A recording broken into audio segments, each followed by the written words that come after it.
Could you introduce yourself? Mohammed Jerry Fears, Mohammed Fears really. I'm a tennis coach here in Swaziland, Eswatini. Could you tell us about your organization? Because I heard you have your own organization. Yeah, we have an NGO called Sifuna Kurla, which means we want to play. And it actually has two functions. It upgrades care points, which are centers that prepare children between 3 and 5 years old for primary school education. That's one thing. The other thing is we have a tennis program for underprivileged children that can't afford to play the sport. We give them tennis balls, shoes, rackets. They come for a free coaching program a couple times a week. So where is the money from? I mean, we started does the program. anyone support you? Yeah, well, in 2014 it was Kia. They were the main sponsor. They bought tennis nets, strings, balls, rackets for the program, which we still use even today. Then after that, it was Steve Hall Consultants. That's done for the last 2 years. And last year, the U.S. Embassy put money into the program. And could you tell me about those kids? Where do those kids come from? And they come from families.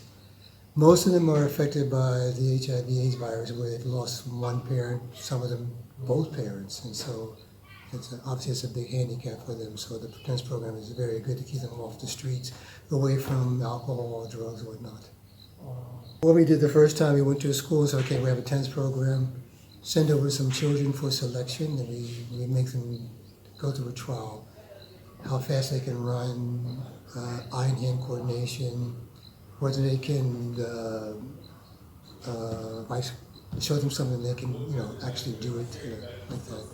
Why did you choose Eswatini as the place you want to contribute? Actually, this is my... There's so many countries. Yeah, it's actually my third time.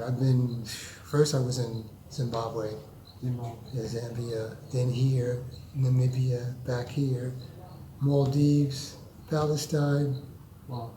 back to Maldives, UAE, Dubai, back to Maldives again for the third time, and then here for the third time. I came back in 2013.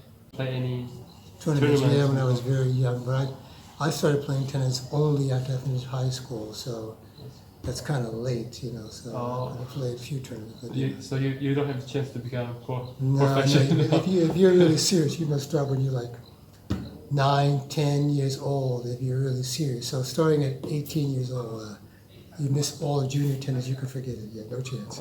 Start, and progress comes very quickly. You say, wow, okay, yeah, I'm going to. Okay, but you reach a certain point where the progress slows down, then you realize, okay, look, I'm not going to make it. So late, I missed junior tennis, I missed too much experience, and the money that's involved for travel and that's not possible. So what is your difficulties now? I mean, the biggest challenge? Biggest challenge is always sponsors, finding money for the program. That's always the biggest problem.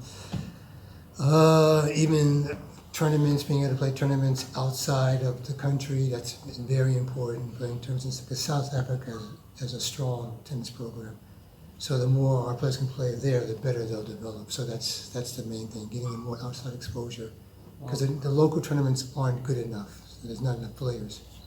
What is your goal? I mean, short-term goal and long-term? My short-term goal is to that those players develop more players. Yeah. So did you want them to become professional? No, my main goal would be that have some of these players earn scholarships, tennis scholarships in the States, and get a good education.